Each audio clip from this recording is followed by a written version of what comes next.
hitting the record button.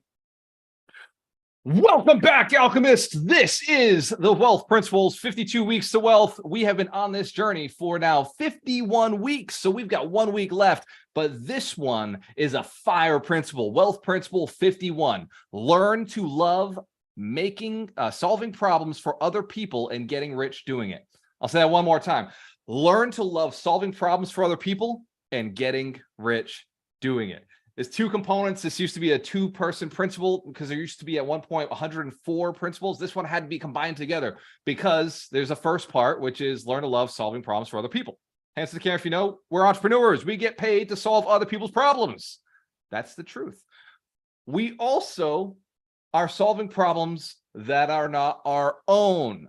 It's easier to solve problems for people when you don't have the same problem yourself. It's very good to have already solved the problem so that you now have a path and a process and a system to solve the problem for the other person. So if you are currently broke, I don't suggest teaching how to not be broke.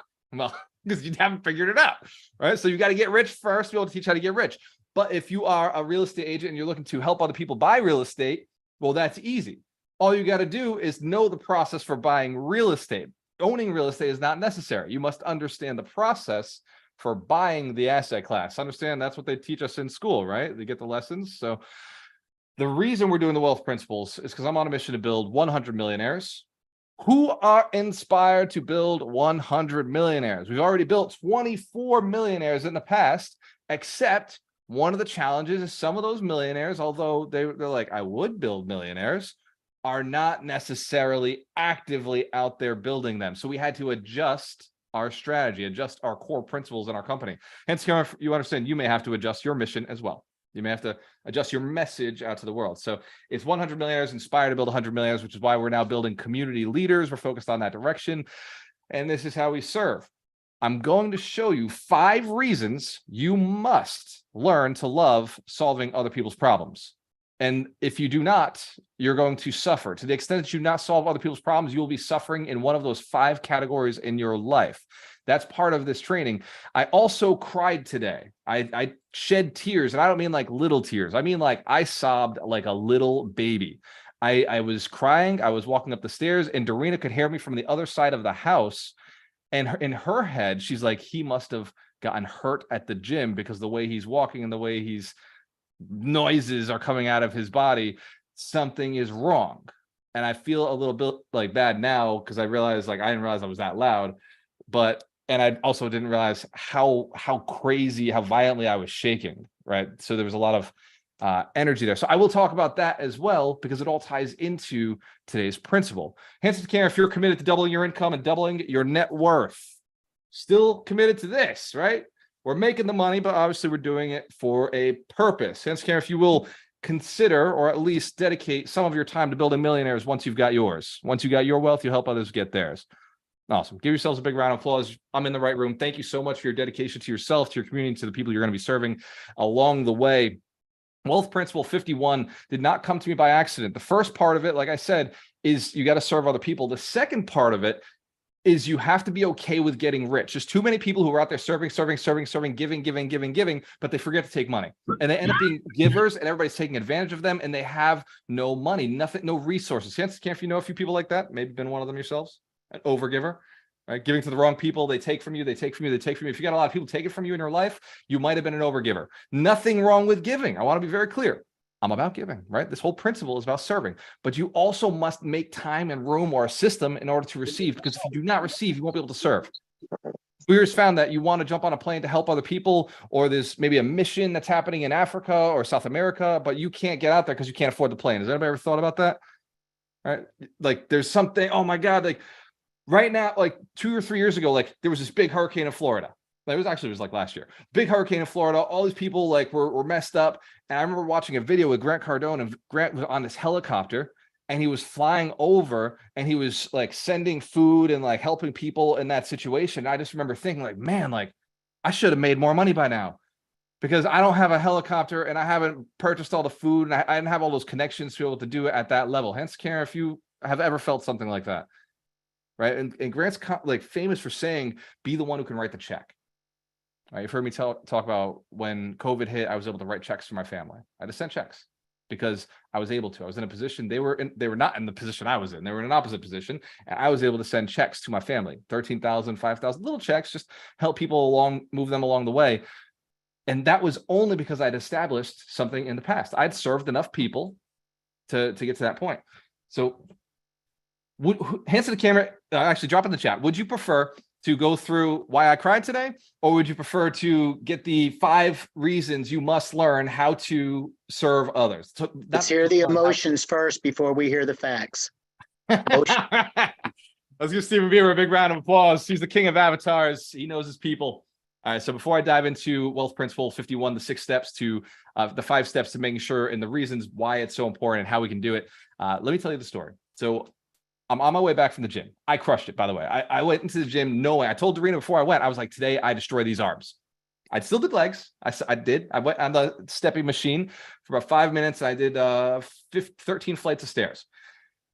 But when I came home, yeah, that's right, I was pushing hard. When I came home, I started thinking about this wealth principle. I started thinking about, things that are happening in my life. I started thinking about the ads that Ron and I have been working on to be able to reach more people, because it's our moral, ethical duty to serve at a higher level, build more millionaires, right? You can't do it without people. So I was just thinking about this principle. And I was thinking like, man, like I might be failing. I might be letting people down in the sense that I haven't moved our message out and made it more available or more attractive enough to bring more people. So I that was bothering me. And I went back to my dad and I was just thinking like, who do I know who has always served with a big heart? And I went back to my father and I was just thinking like, yeah, man, my dad he's always been just the biggest giver. I remember one time we were at Walmart and he worked at Walmart, I worked at Walmart, and there was this award, and the award was this: the person who was the most ethical, moral, caring person who represented because Walmart's old belief was respect for the individual. And so that was what this award was for, is the person who embodied respect for the individual, the other person, the person in front of you. And 400 people work at a Walmart, by the way. I don't know if you don't see them all, but there's actually 400 people, 3 different shifts. And we were all in this hall together. And they're talking about this award, why it's so important, why it's this great thing. I remember in my body, I still feel it. Like in my body, I'm just like listening to everything they're saying. I'm like, oh my God, that is the award I want to win one day. I want to be the person who embodies what this award is all about. Wow, like I'm just listening to it. And then I hear them say my dad's name as the person who won the award. And I remember just feeling this crazy amount of joy, and just like, I cannot believe like other people know how amazing my dad is. I'm not the only one. And every person in the store, because my dad has worked every shift. He's worked every shift, 3rd shift, 2nd shift, 3rd shift for years. Like 1st shift, like he's done each one. He's been in that company for 15 years or 20 years now. And I remember thinking like, oh my God, like I heard the whispers. Every person was like, oh yeah, of course. Now there were haters, right? Oh, he's a kiss ass. I heard the haters. But I heard all the people who were just like, oh my God, like it's so true. Of course it is. Of course it is. That who else lives at that level? And I remember thinking like super proud, like just my dad's amazing. And I was having this, conversation with myself, like, man, you were raised the right way. You had some great opportunities. But then I also started realizing all the pain of my childhood, all the things that I went through because of the other side of that relationship that my father had with, my mom, and the finances, the way they fought, and all the negativity that came up from it. And, the fact that all I ever wanted to do was fight and get out of my house. Never with my dad. I never had any issues with my dad. I always loved him. I always respected him. And I started realizing what the word love is, because remember, that's the second word in this wealth principle is love. Learn to love, or the third word, learn to love. I started asking, what is love? What is love? And I said, my dad must know what love is. So let me think back to my memories of what, my dad has shown love. My dad, his form of love has always been some form of work. Like I would know my dad loved me if my dad invited me to do something with him. Like if he said, hey son, we're going to go cut the grass. Like, come on, like I'm going to spend some time with you. I want to go cut the grass. Like I knew like that was my dad loving me. And then when we were sanding a car, because he owned a body shop, like I knew that was my dad loving me, because he'd be like, you can sand. And I'd be like, oh my God, you're going to let me touch one of your works of art, one of the things that you do. And when I bought my first house, my dad was there showing me love. He was there helping me get the plumbing right. getting the electrical right, doing the floors, installing things. When in the middle of the night, it started raining in my house because he and I messed up one of the soldering joints on a plumbing component. My dad drove down at 2 o'clock in the morning and made sure that the pipe was taken care of. And I remember, like, okay, so I know what love is, but I don't think other people know what love is, because my dad always taught me that love is not emotions. My dad, he said, love is not feelings. He's like, feelings are not real, son. What's true love is commitment, an undying devotion to another human being, a commitment, a loyalty. It is a determination to see that person succeed. He said, the day I held you is the day I recognized what real love was. Because the day I held you, I knew that if anything ever came even close to hurting or damaging you or taking you off course, I would be there, and I would destroy anything that came in front of you. She said, I would protect you, I would build you, I would give you an opportunity, I would serve whatever you just, like, you just tell me what you want to do, son, and I will be there to make sure it happens. And I remember when I started showing interest in music. I had no money, right? I was working at Walmart, paycheck to paycheck. And my dad, I told him I really want to play bass. I really want to be in a band. I really want to go out and do this thing. And I didn't have any money. And my dad had never bought gifts for me. My dad is not a gift guy, right? Hans Canfield knows 5 love languages. Gifts, not my dad's love language, right? He's quality time and acts of service, right? So when my birthday came up, I was 18 years old. My dad went and he bought me because I've been playing this guitar, this $100 bass guitar for years, just my fingers bleeding 4 hours a day. I get a little obsessive when I do things. Hans, if you know, I got a little obsession problem, right? I get into building wealth, I build wealth all the way. I get into real estate, I go all the way. I get into coaching, I like all the way. Everything's got to be little communities. I'm going to go all the way into a lot of communities. So I start, I'm playing this thing for a year. And my dad says, let's go to the store. Let's go take a look at, he's like, what do you need? What would really make you feel like you could go on stage and do things? And he said, well, I would need a bigger amp, Dad. I'm playing on this little box. Right? I need a big enough amp to go out and play. And my dad said, okay, let's go to the store. I said, oh, I don't have the money yet, Dad. I don't have the money. I said, that's okay, son. We just want to go see what it would look like. Right? We want to go do some research, because just like, anything else, you got to go and know before you go and buy. You got to know what it looks like. You got to feel it. You got to hear the sound. But who knows? It could take a long time to find the thing, and then we don't even know what it costs. Right? We got to go find out what it costs. Hence, care if you have ever thought about this with your goals as well. So, as my dad's showing me love, he takes me to the store. Right? We go around, and at one point, something clicked in my dad's head, because the salesperson asked. My dad asked a very pointed question. He said, "Would this be good enough for my son to be on stage? Would he be able to use this on stage? Would he be able to go out there and play and be able to keep up with the other bands that they're competing with? Would this be the high quality equipment that he would be able to use?" And the guy said, "Oh yeah, this would be more than enough." That's the word my dad always uses. As long as it's more than enough. My dad doesn't like to get just enough. It has to be more than enough in order for him to make a purchase. Hence, if you feel the same way, it's got to over deliver, right? So my dad says, all right, we'll take it. Well, actually, first he looked at me and said, son, do you like this one? I said, well, yeah, I mean, it's exactly what I need. And he said, so would this be the one? Like, would this be the one for you? I was like, yeah, it's the one. I said, would you, all right, let's get it. Pick it up. Let's go. I'll bring it over to the counter. And I fought. I've never been a good receiver, right? Not growing up. I'm much better now.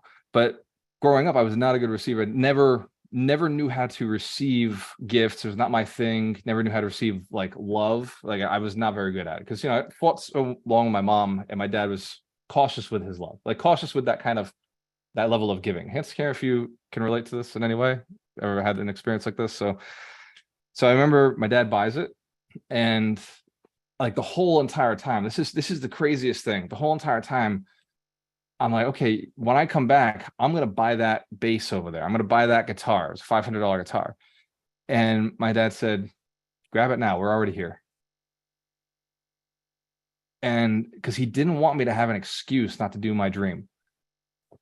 Right? He didn't want me to have a reason not to go be the man that I was supposed to be.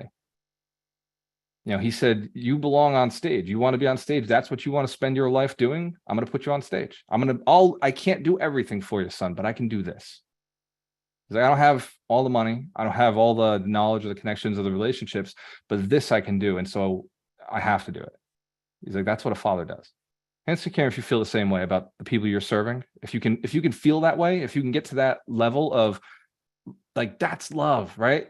You don't have to do it, but you get to do it, right? It's the opportunity to serve and solve that problem for the person who has the thing that you've solved in the past. My dad had money problems growing up.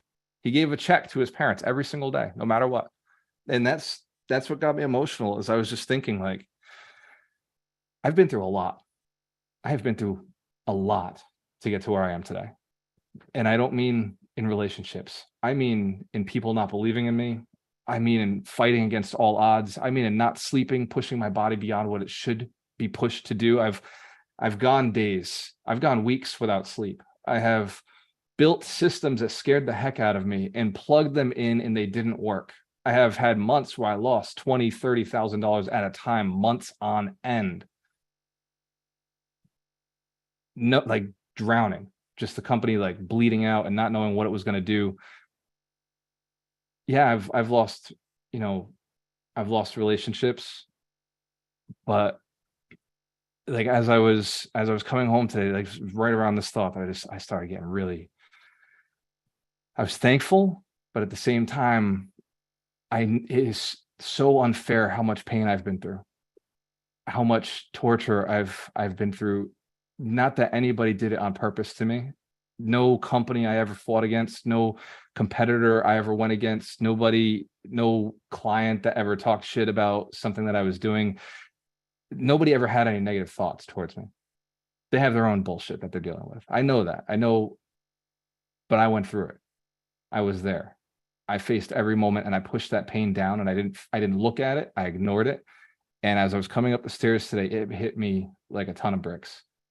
And I was just so thankful when I realized, like, I'm going to go into that office and Doreena's meditating. She's going to be pissed that I'm coming in because she doesn't like being interrupted when she's meditating. But I am so uncontrollably in pain right now from all the years of suffering that I've put myself through, that I know that when I show up in that room, she's going to take care of me. And all she did was hold me. And I cried. I let it out. I cried like a baby. I shook. My body was vibrating. Right? I don't even know what was going on in her poor little mind, but like, I know that in this world, this business, this mission, this desire to serve others is going to hurt, because you're going to see people fail. People are going to talk shit about what you're doing. People are not going to believe in you. I know it hurts. And one of the parts that made me most emotional was, I'm asking you to do this. I'm asking you to go through the same torment that I went through. I'm asking you to face your demons. I'm asking you to be okay with trusting yourself and trusting other people. I'm asking you to take some risks. I'm asking you to do the math, right? I know how painful math can be, but I learned it. I'm dyslexic. I've been accused of having Asperger's, right? But I've figured out socialism, not socialism. I figured out how to socialize. I figured out how to do the math. I figured out how to communicate with others. I'm an introvert. I'm telling you, I'm an introvert. But I figured out how to build a community of good people, how to serve good people. Right? I have forced my body, my mind to extrovert outside of what it wants to do. I'm asking you to do the same thing. And I recognize how painful that is. I recognize some of you are still in a place where you don't believe it's possible to make the money that you're looking to make. I was there too.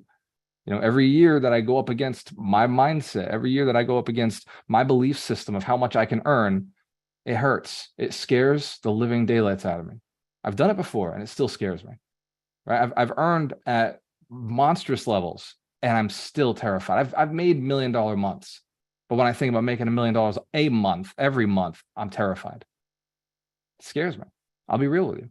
Now I know, like Mike Shine, my boy, is going to tell me, like, well, believe it, joy, like that's what I work on. That's what I spend my time on, is believing it's possible and then doing whatever it takes to get there, as long as it's moral, ethical, and legal. So I just want you to know, like, the level I'm asking you to serve at and the level that I'm asking you to commit to your clients, the people you serve, I know the pain that comes with it. I'm not asking for small things.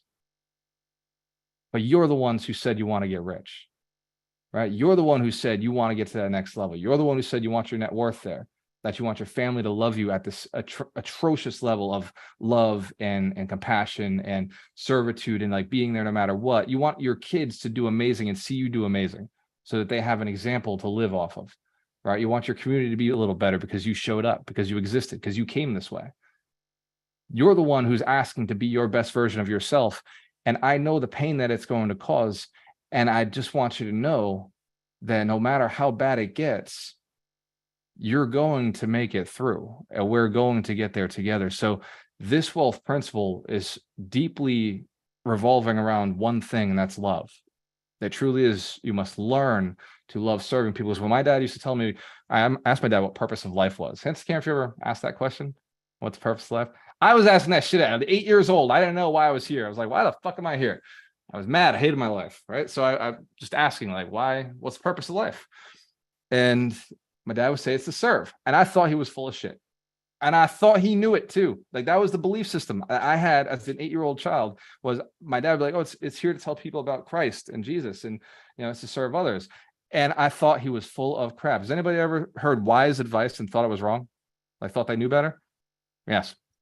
So years obviously went by of me listening to my dad say, we're here to serve, we're here to help others, we're supposed to share about the Bible. And also my whole childhood, my parents would fight over the fact that my dad always wanted to help other people.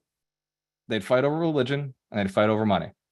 So I had these 3 taboos that were always a source of pain growing up. Hence, if you know anybody who might have had one of those taboos as a source of pain. Yeah. So that is why Wealth Principle 51 was saved towards the end. There's only 52 Wealth Principles.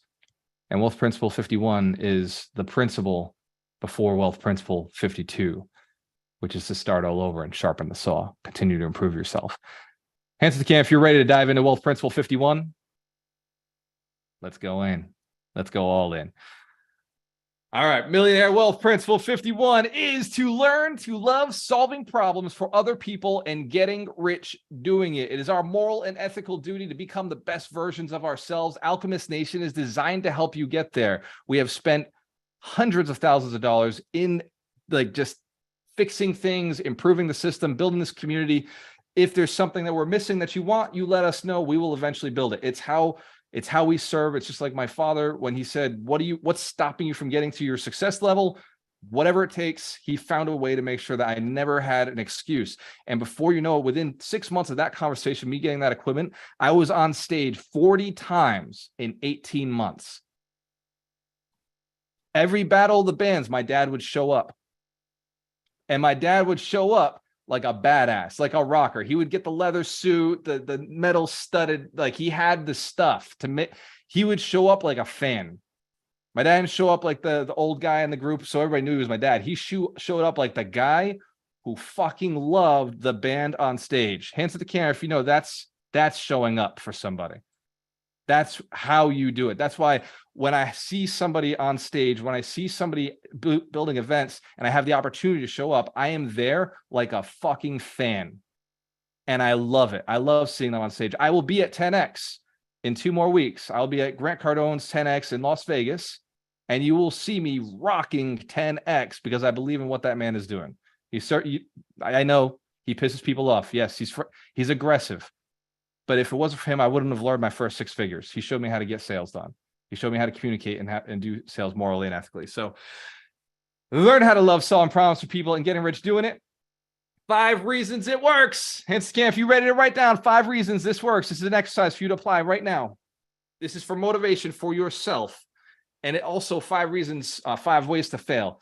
Reason number 1, personal satisfaction and a feeling of fulfillment.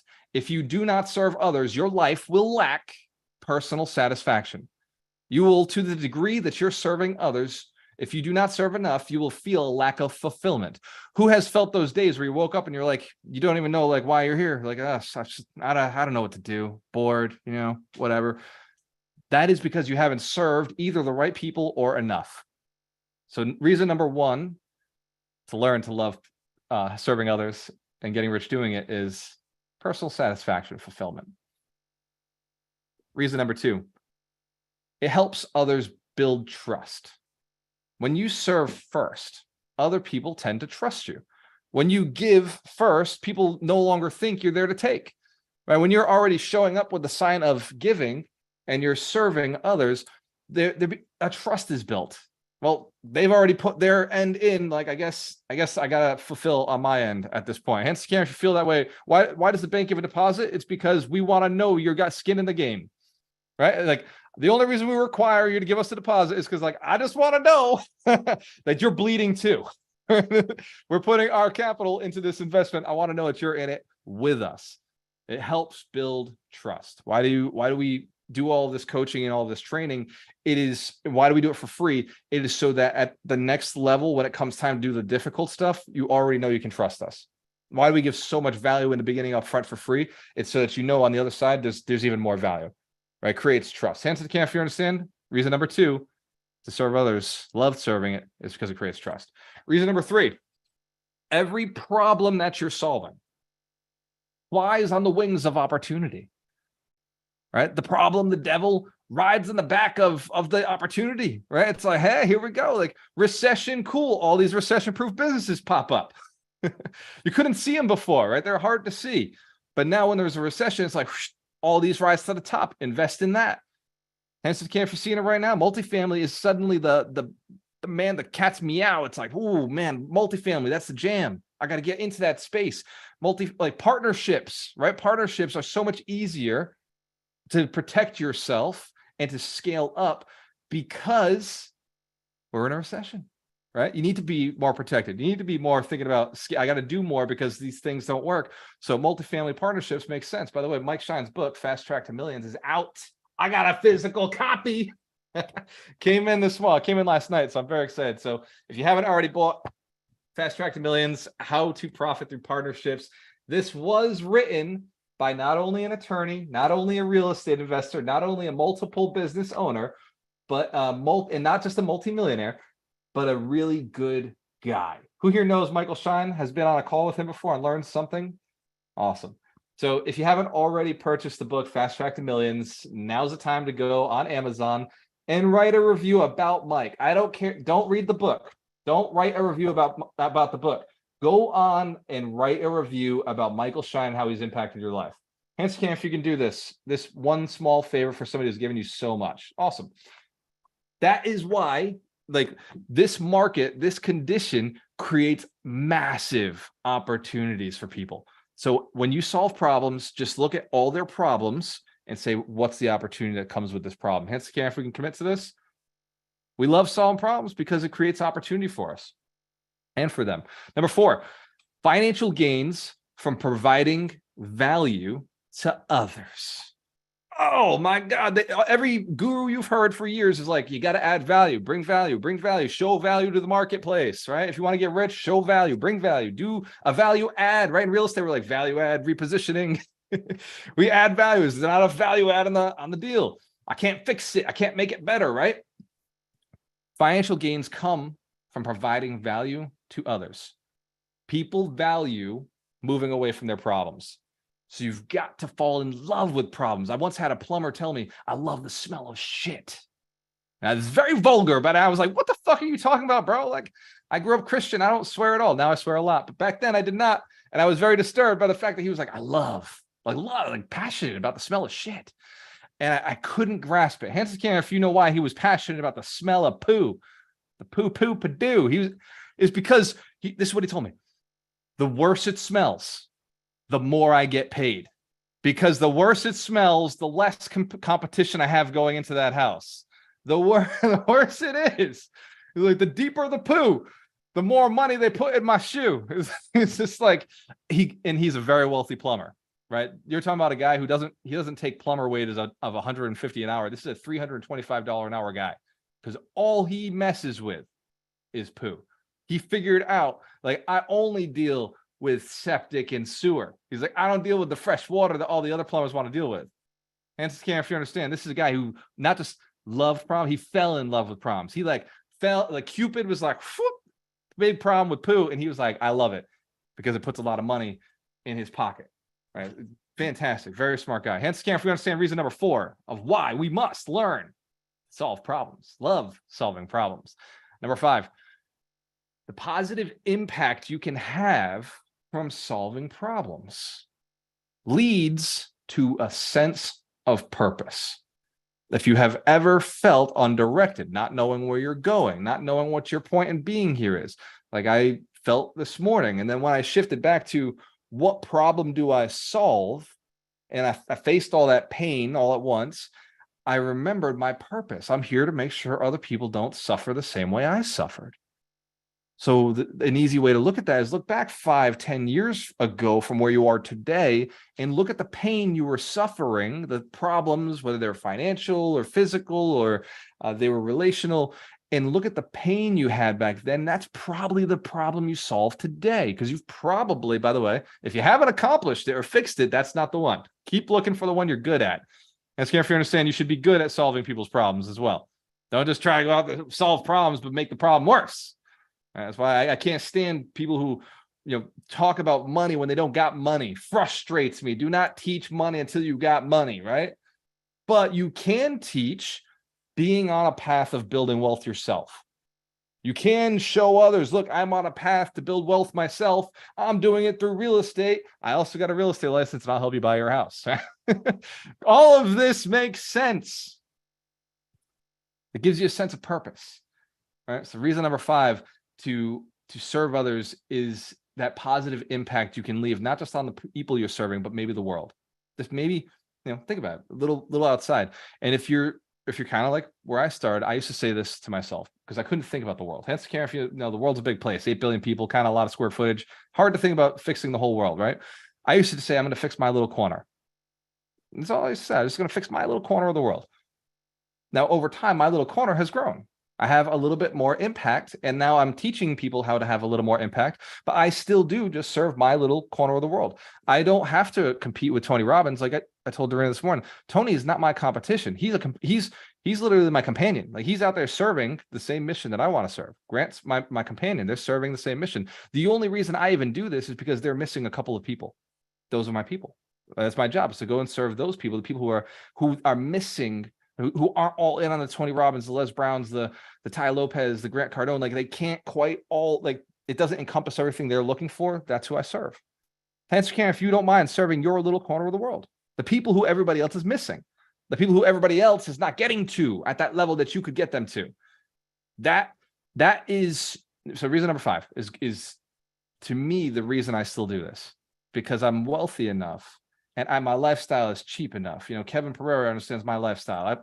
I will go and play StarCraft for 4 hours. I'll be in the gym for 2 hours. I'll spend 2 hours making Dorina happy. And then the rest of the day, I'm reading a book or on a call with somebody talking about something that I did. Like that's my lifestyle, right? It doesn't take much for me to jump on the podcast and do the things. So like financially, I've been retired for 7 years.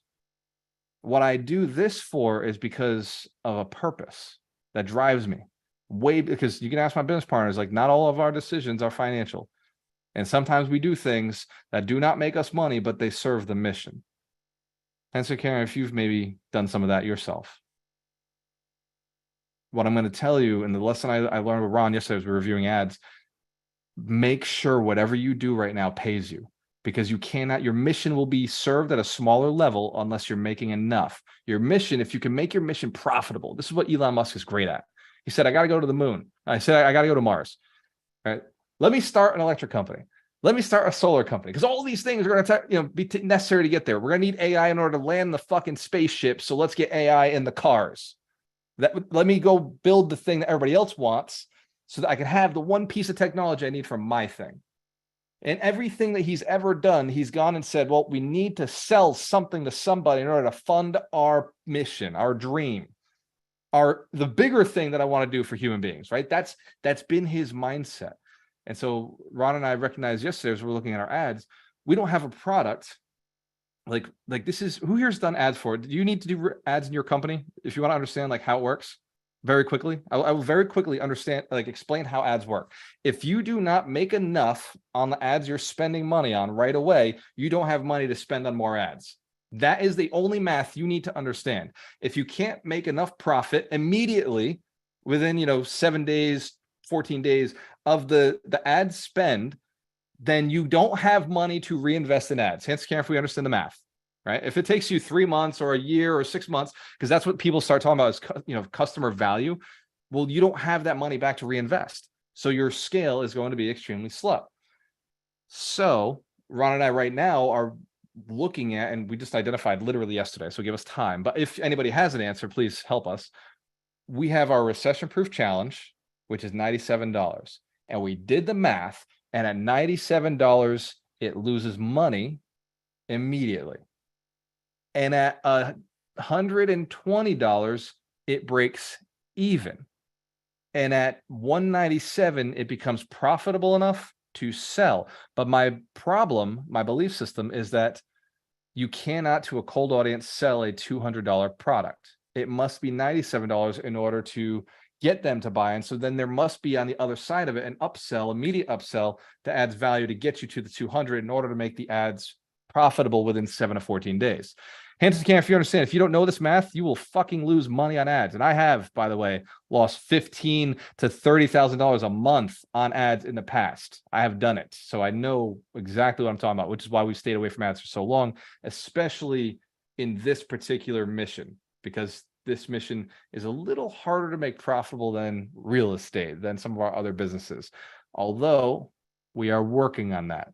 One of the challenges, I don't like doing coaching, because it's limited. I can't serve at a high level when I'm doing one-on-one coaching. So hands to the camera, if you understand, there's work to do. We're still working on it. We haven't quite figured it all out, but then I hate charging for courses.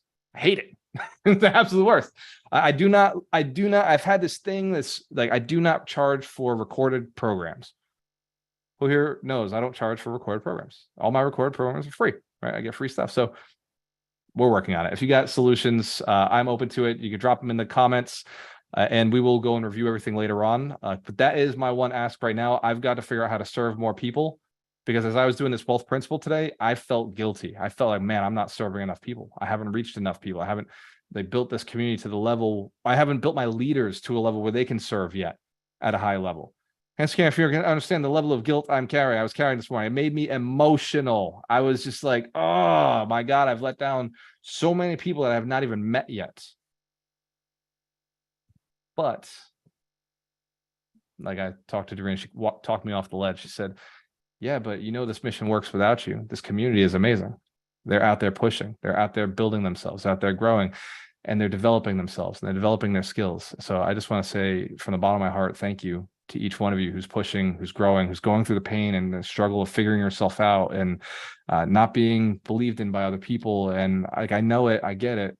I just want to say thank you. So give yourselves a big round of applause. But I appreciate everything that you are going through, have gone through, and will go through. I guarantee you it will be difficult and emotional. And I also guarantee you that we will be there to make sure that you're okay at whatever level we can. I also know I cannot respond to all the texts and the messages that are coming through anymore.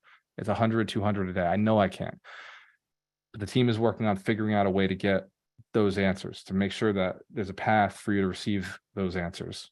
So for now, we're using Alchemist Nation, the main feed. The mentors have been jumping in. I want to thank all the mentors who've been jumping in. Mitch Jorsky's been creating content. Steve's been creating content. Frank's been responding. Brian Mazzilia has been responding. Kim Harvey.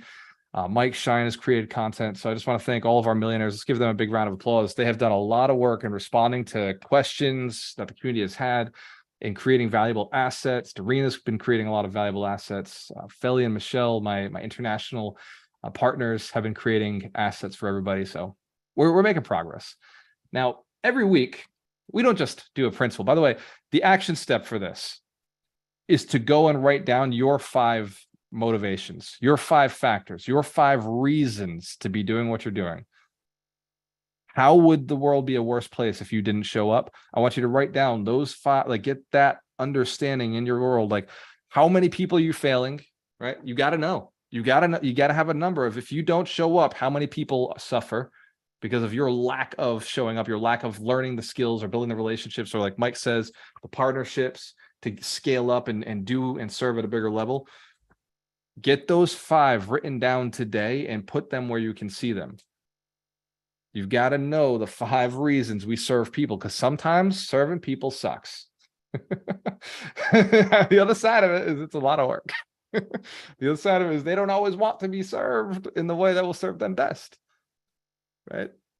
So there's some work, there's some education, there's some patience you have to have when serving others.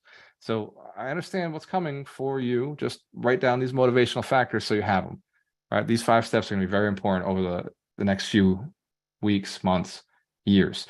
Also, on the 52 Weeks to Wealth, we have 52 books because there's 52 principles, and those 52 books serve the greater understanding of the principle we just discussed. This week's wealth principle is cool. The book of the week, which, by the way, hands to the camera if you've read 52 books in your lifetime.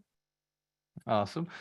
Hands to the camera if you've read 52 books in 2 years. Done it in 2 years? Awesome. Hands to the camera if you've read 52 books in a week with us. I kind of lied there. It's all good, man. We'll get you, Josh. Hands to the camera if you've read all 52 of these books. If you are one of the few who's gone through all 52. It's funny. Me and Mike created the 52 books. We chose it, and he's still got 1 or 2 he hasn't read, and I've still got 1 or 2 I haven't read. Ray Dalio's Principles. Can't Hurt Me, David Goggins. I just can't get into it, Oh Mike. my God, you would love that book. Oh my God. My life has already been pain. I don't need to read another guy's story of pain. Oh, but it's triumph over. Oh my God. Yeah, that's a great book. Listen to it on Audible. He does like a hybrid of like a podcast, reading the book. It's amazing. Listen, Mike, to it it's on been Audible. 3 years of you telling me this. You know, Yeah, I exactly. feel I knew at this point. I knew I've said this before to somebody. So we've got the That's book of the funny. week. Mike Shine is the holistic attorney. He's a multimillionaire. He is the closer. He's also the keeper of the books. Mike, what is this week's book of the week? Yes. So before I do that, I just want to give a round of applause. Get everybody give a round of applause for Walter, because just for being so vulnerable and so obsessive and so passionate. He's just everything that this mission needs. And every time I tell somebody about this mission, they're just completely blown away by it and want to be a part of it. So let's give Walter a round of applause. Sure. So anyways, so yeah, appreciate you, man. All right, so book of the week is Steve Sims' Blue Fishing, which is a fun book. You know, some of these books we read and we're like, well, we got to read this book because we know the message. Like, for example, next week, 7 Habits of Highly Effective People. I mean, you got to read it, but this book by Steve Sims is just so much fun. You could read it on a beach if you wanted to. You can read it with a fox. Yeah. In a box. In a tree with me. Anyway, so it's about a guy who was if you want to talk about struggle and hard work, his family was a family of bricklayers in England. And there's one picture in the book of like his uncle and his father and him all climbing up these rickety ladders that go forever, carrying bricks and carrying these bricks. And Steve Sims at some point was like, yeah, this is not going to be my life. You know, I am not going to be carrying bricks up a ladder to build a chimney in England. So, but it's perfect for this week's theme, because what he started doing was he started helping people and serving people first at nightclubs. He started getting people into clubs that had, you know, say on a Monday night, didn't have a lot of people coming in, and he started creating things. And it's just so much fun the way he did this. The title comes from the secret password to get into one of the clubs was 1 fish, 2 fish, red fish, blue fish, so that you had to know the secret password to get into the club. And he made it so much fun. And then he just leveled up, and talk about making money. He ended up just helping people at all sorts of levels. If you were like a billionaire and you wanted to be James Bond for a weekend, he figured out how to do it. And his trips would go all the way from like Monaco to like Russia with the limos and the cars and all that stuff. He's done stuff for people like Elon Musk, for example. It's just an amazing book. And it's all about how serving people can make you a bunch of money and also allow you to just have fun. It's just a fun book, and Steve Sims is just a total character. And yeah, I love this book. I read it every year. It's fun. Yeah. Let's give Michael Shine a big round of applause. He has been showing up to our work with investors call because agents working with investors because he identified agents are who he serves in his title company. He said real estate agents, they need a good closing attorney who can really take it to the next level and like speed up the process and give them some benefits, helping their investors learn how to buy real estate and close. So Mike has been doing a lot more trainings with the realtors to help them work with investors. It's been fantastic. For the rest, hang on, Rich, just one sec, but we're going to open up to questions. So Dorina reminded me earlier, if you're interested in the Recession Proof Challenge, the website is challenge.alchemistnation.com. That is starting on February 6th. It's 21 days. And that challenge is designed to teach you how to surround yourself with the 100 clients who love paying you because you love solving their problems. It's the 100 clients who love paying you because you love solving their problems. That's why they love paying you. So we're going to show you over 21 days how to build the ultimate marketing funnel that attracts clients to you instead of you having to go out and hunt them and chase them. And we're going to give you the technology to be able to do this automatically using Alchemist Connect. We're going to give you 30 free days. So it is a no-brainer. It's $97. And don't worry, don't feel bad about the $97 because we didn't spend any ads to do this call. So give yourselves a round of applause. If you know somebody who needs the challenge, who wants to build their business, we take referrals. We appreciate it. It means a lot to us. And because it didn't cost us anything to bring that relationship in, we will pay you the $97. Just make sure that you let us know that you brought that person in. So thank you for allowing us to serve at a higher level, and we appreciate it. So let's open it up to questions. And I already saw Richard Ellison has a question. So Richard, go ahead, brother. Quick question. Where your Michael Shine's marketplace that you serve? So Michael Shine, we're focusing on Florida right now. That is our main space. He just got licensed there, and we know we have the biggest opportunity. Thank you. Awesome. Thank you, Richard. Do you see what Richard just did? That's serving somebody. What a great use of the principle. Go ahead, Roland. Yeah, so quick question. So you're talking about calculating your break even and on your ads. And that's one of the things that I want to try to make sure I dial in very deep in because I want to go very aggressively on some social media marketing. And so can you give the audience some guidance or steps that you've taken to put together the numbers to determine whether you're breaking money, making money, and how much you actually need to charge for your services in order for it to make money for you while serving people? Fantastic question. I built a spreadsheet that does exactly that. Can you share that spreadsheet? The spreadsheet still kind of in the works, but once completed, if there's value, then absolutely. So this, for the most part, is the basics of it. And as I was doing, see this number over here? If that number is negative like that, let's get the parentheses around it. That's not good. So if I shift this to 197, that number becomes a good number. And it's right around the ad spend. So the idea would be the sooner you can make that happen and roll it back into ad spend is the win. So, we look at conversion rate, we look at the conversion rate of step 1, step 2, what you convert, who shows up to a webinar-based program. So it's about education first, see if they're even the right client. So there's a 50% conversion there on whether they register and whether they're going to show up at all.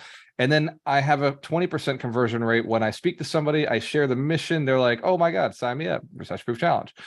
So this is impressions, that is impression to click. So this is 5% converting to the landing page. And then from landing page converting over to an actual registration, 2% of the 5% that show up. So that gives you if you have 500,000 impressions, listen to the math here. By the way, hands to the camera if you've never done ads, but you're looking at those numbers and be like, what the fuck? That's a lot of people. Yes, it is. You have to hit 500,000 people. That gives you only 5% will move over from clicking on your page. And then from the people who've clicked on your page, the 25,000, only 2% are expected. These are industry standard. Only 2% are expected to then register for your webinar. From the 500 people, only 50% will actually show up to your webinar. And it's probably closer to 40 to be realistic. But Ron and I were padding to make ourselves feel better. Hands, Cam, if you've ever faked the numbers to feel better in a moment. Don't do it, but we did it. And then I know my conversion rate is somewhere between 10 and 20%. But again, we were like, what if Walter's at his peak performance? Yeah, he's just genuine and authentic and not sleepy, and it works out perfect. So at the end of it, you spend $5,000, 50 clients come through, you're able to make a profit if you're charging 200. But again, if you charge 97, no bueno. Hence, Karen, if that math made sense. Awesome. Roland, was that helpful, brother? Very welcome. Hey, I'm gonna say something that you already know, but just to make sure he knows it. Russell Brunson does the same thing. You have a loss leader, and he has an immediate upsell. And then on top of that, sometimes he'll even go on top of that. But here's the thing: you're building a list. That's the only reason you're doing it. You're building a list. And the people that buy from you, I can't remember, Walter will be able to tell you, have a much higher percentage chance of buying again. So the loss leader, it can be a good thing if your upsell is equaling that or making it a profitable thing. Just real quick. And I will add to what Steven said, if you target the right audience. Because if you're a realtor, for example, I'm going to stick with that because I was a realtor. I'm still a realtor for over a decade. Realtors, listen to this. If you target average home buyers, they can only buy one house every 7 years. If you target real estate investors, they will buy 7 houses every year if you can pull the problems out of the way for them. If you can solve the money problem, solve the find the deal problem, solve the management issues, if you can just keep pulling the problems out of the way for them, they will just keep buying real estate. So that's a hyper buyer. That's somebody who just will keep running through, and that's how you build a great business. So it's just like, if I could just get in front of that one person, I know my service is so amazing, I'm gonna help them buy all their real estate. That's why if you commit to building 100 millionaires, you'd be more than a millionaire. That's if you understand the concepts, realtors, right? Investors, we get it. So that like this, it's exactly that principle, Steven, exactly what you just said. Well done, brother. Awesome. Kevin, go ahead, man. Really, I'm going to continue to piggyback on that. Russell Brunson also has a strategy where he develops a break-even ad. So he'll know his break-even number when it comes to his ads. And then from there, he'll add like a product at the end of that break-even ad in order for that product to be paying for those ads. And then from there, that break-even ad is leading you to the bigger funnel, which is unreal, even if it is a $5 ebook or whatever you choose to do. But I found that was amazing. I learned that this weekend as well. Pretty cool. Let's give Kevin a big round of applause. It's so funny because we know this stuff. I've been at every Russell Brunson events. I've been to the Funnel Hackers. I've been there. I've been obsessed since I've been in Grant Cardone's events, listen to Russell speak. I've read the books multiple times, all 3 of them. And yet still I hear something and I'm just like, oh yeah, that's right. You got to go get the little $5, the $7 book, right? That becomes the thing that upsells to the next thing, that upsells to the course. So we have the skill sets. We know what our people want. It's just a matter of doing it now. We did the math yesterday and we're just like, oh my God, like we can't do ads yet. We're very good in person. Like as a community, we're very good in person. So we stick with our strength. But thank you, Kevin. That's a fantastic reminder, man. And for everybody who is new, that's called an ascension model in your marketing business.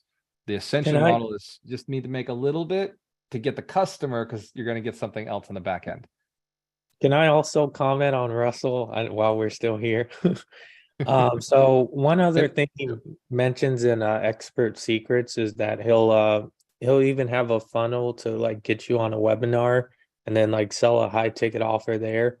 And he does that consistently, like month in, to generate $1 million a year just off of ads as well. That's just another thing. But it's interesting, Thurman. I have been told that by my coaches so many times that I don't sell a high ticket product enough or often enough. Like at the summit, I bring in really hardcore people because I take all year to qualify my room. I really take some time to really make sure I got the right people in the room to see if I even want to do business with them going forward.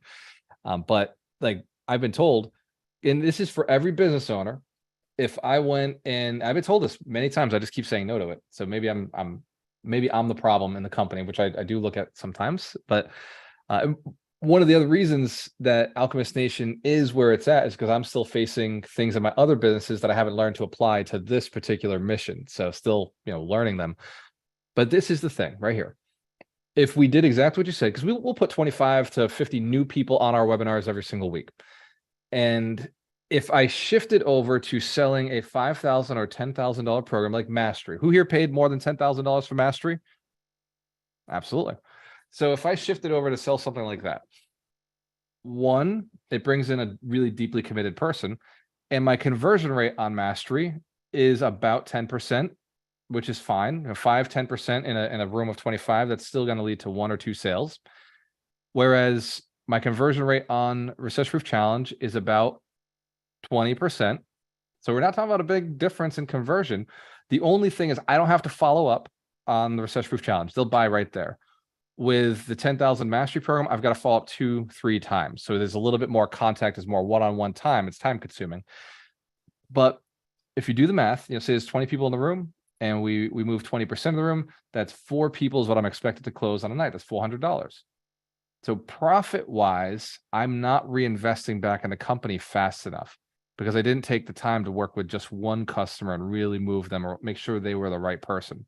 Because one person at $5,000 or $10,000, I could sell a smaller product, would do 10 times that return or 20 times that return. Hence the camera, if you are seeing this in your own business right now, as Thurbin highlights it in my own business.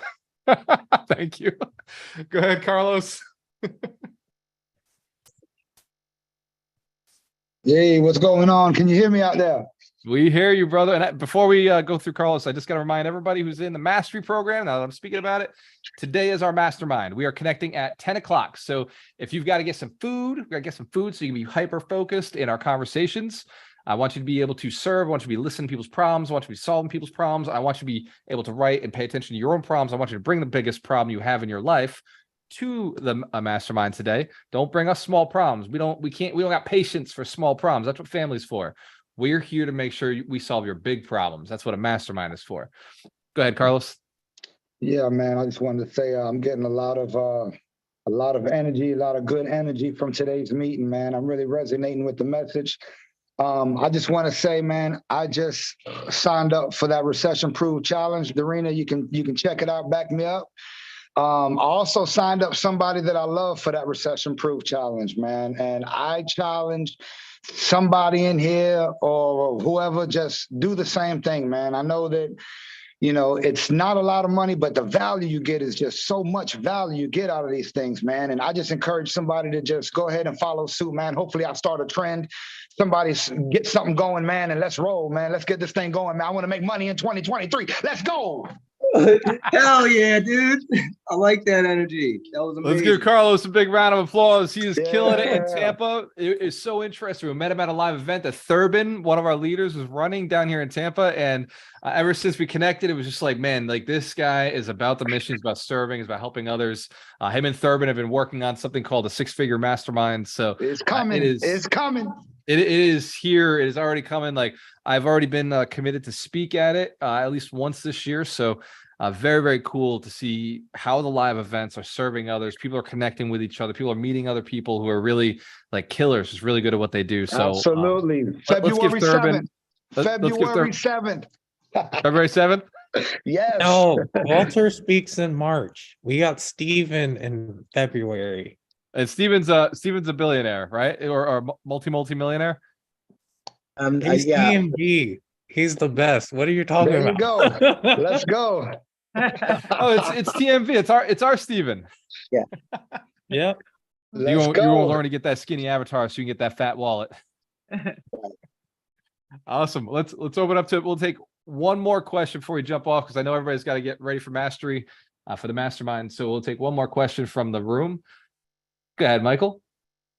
Michael Shine. So it's not a question, but it's just a piece of advice. I wrote the partnership book and Walter really pushed me to write it. But what I realized is that a lot of the partnerships that have made me successful came from being in this Alchemist Nation for 4 years. I mean, my partners come from here. And like I was just saying to Darina, I'm going to Costa Rica for a wedding of a friend of mine. And he, Franklin, is getting married in February, and he came directly from this group. So these people become not just your partners, but they become your friends, your family. And so I recommend just keep coming. You'll see everything, everything you ever want.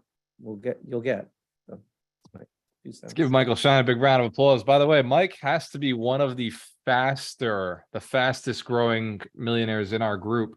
And it is because he embraced the idea of partnerships early on. Just early on, he embraced it. Now, who knows Steve Cutt and Melanie Santos? You know, maybe I've talked about them a little bit. Michael's partnered up with them on a few deals. Who knows Ken Hoffman? You know, Ken Hoffman, he kind of helped us buy our condos. Michael's partnered up with him on a bunch of deals. Another one is Franklin, right? Franklin he doesn't show up on the call, so you may not know who he is, but he's an OG. Like, he's been around for over 3 years. And like, Franklin is just about investing. He's about doing it. He does the work. He takes care of the properties. He's managing things. So Mike is smart, right? He leverages other hardworking, moral, ethical, loyal people who do things legally, who want to do what they do well. And Mike does what he does well. He brings the money. He brings the money, he brings the knowledge, he brings some resources, he brings some support. And that's exactly where I want each one of you to be able to get to. But first, you got to get through where you're at today. You got to go build the empire. You got to learn the skills. You got to build the relationships. You got to open up. You got to take on some partnerships. And at some point, you'll be able to do what Mike is doing, paying it forward, being able to invest passively in other people's deals and businesses. You know, one of the challenges with us as lenders is we can't invest in everybody's deal. We can't always bring all of the money. And it bothers us, right? I know for me and Ron and Frank and Mike, we talk about it all the time. We're just like, it bothers me that I can't bring all the money to everybody's deal, which, you know, is why we out there talking about Be the Bank and showing people how to passively invest in real estate. But my ask to each one of you is go get successful, get your money, so you can invest in the next person's opportunities. There are people out there right now who have not even heard about real estate, who are going to be finding about real estate after you've mastered it and got all your money. And Scam, if you understand that. All right, like, there people are getting in right now. They're out there at some sort of stupid wholesaling, like boot camp, right? Somebody's teaching them how to wholesale. And very soon they're going to be thinking about buying some property themselves, and they're going to need the capital finally. And I want you to be in the position to be able to invest that capital in their deal so you can, you know, live off of the passive income. Hans Karen, if you know, I'm all about passive income. I like to solve people's problems. If me putting money in your deal solves your problem, well, you solve my problem. I just want a little passive income, little monthly payments. Was this a valuable lesson? Wealth Principle 51 is no joke. This one made me emotional. This one's hard. This one is hard to implement. It is hard to do right. It is hard to understand properly. Just because we heard it, just because we think we get it, doesn't mean we got it. So I'm just going to ask you to spend some time with it, right? Every single word in this principle was chosen with intention. When I was in Las Vegas in 2018, I was living out there. I was living like a monk. I know I was in Vegas, but I wasn't at strip club. Oh, occasionally strip clubs. I wasn't at casinos. When I was there, I was meditating. I was doing yoga. I brought my favorite books. I was reading books. I was writing principles. I bought all my notebooks, all my journals from all my courses, all my coaches, all my seminars that I went to, all my journals. And I went through each one and I dug through and I found the principles, 104 principles. These are the things. I was like, I'm not going to, 3 secrets to success. Screw your book with 3 secrets, right? Screw your book with 17 principles, right? I love Napoleon Hill, but 17 principles is not enough. It wasn't specific enough. It wasn't clear enough. Whereas what we put together after, you know, those 3 months where I spent alone, by the way, I say it sometimes, you got to disappear for a little while. I disappeared from my entire family. I disappeared from my entire business, my entire friends. I made 1 call per week, and that was just to my team. And Ron Bowling ran everything for me while I was gone. I spent those 3 months in Vegas, 100% just figuring this thing out, just figuring out, like, how do you change the world? How do you have a positive impact on people? And it ended up being the 52 wealth principles. I just wanted to figure this money thing out so I could pay it forward. And in 2018, I came back Well, it was 2019 I came back. No, yeah, it was 18. Yeah, 2018 early. So it was actually 2017 I spent in Vegas, and I came back in 2018. I did it over the winter. Hence, Camp, I'm smart. I avoided the snow. That was my first snowless winter. And in that time, this principle was one of the hardest ones for me to put into a place because I knew the community wouldn't be ready for it until towards the end. Because you really do have to fall in love with helping people solve their problems and getting rich doing it. And if you can do that, you will level up your income this year. I guarantee it. You take this seriously. All the other principles that we gave you throughout the year, gave you the tools, gave you the systems, put yourself in place. You do this one thing, you are an unstoppable force because you now understand it's your responsibility. It's not for you. It's your moral, ethical duty to get out there and serve. And Karen, if you understand, you got to scale your business this year. We got no choice. We're not like the guy who just gets to show up to work. We're not the girl who just gets to go and, collect her check at her nurse's office. You got to go double your income this year. You got to double your income because it's not about the money. It's about doubling the people you serve or the quality or level of servitude you're putting out there. Next week is Wealth Principle 52, Sharpen the Saw. So we're going to talk about. I think everybody needs to give Walter a huge round of applause because of being vulnerable, for putting in the work, Yeah. for being the leader of our tribe. And then let's not forget that behind every man that they're pushing us, it's the only reason they're behind, is a great woman. And Stephen, you left one more thing out, that Walter truly have real love for us in this community. That is the number one. To me, his love is so pure, as sure as Dorena's and Mike and Mitch. It's the love that Walter gives that's genuine. And that's the abundance that motivates me. So y'all already know I'm the people's person anyway. I do this for the people and other people. So Walter, thank you for the genuine love that other people don't truly give. So that's all, Stephen. Sorry to cut you off. I think all is forgiven. Let's give Stephen and Deborah a big round of applause. And if you feel it, if you feel the love, then thank you. I appreciate you for noticing. Right? I put it out there anyway, whether you notice it or not. And I know each one of you does the same for your people, for your tribe, your family, your community. Whether they notice or not, whether they thank you or not, it does not matter. We just keep putting it out there because it is not about them. It's about us doing our very best. Right? If we can serve, if we can give at that high level, if we can love at that high level, if we can create value at that high level, they don't need to expect us to be able to do it. They don't need to believe in us to be able to do it. They don't need to ask us. That's who we are. We serve. We improve the world around us. That is why we get rich, right? The government loves that we're creating housing for other people. The government loves that we're creating jobs for other people, solving problems that other people are afraid to take on, solving problems, again, that are not our own, that we did not create, solving problems that other people created out there for themselves. And we're coming in and we're solving them. That's why we get paid. Cheers to your success. We have a choice. Always work with the best.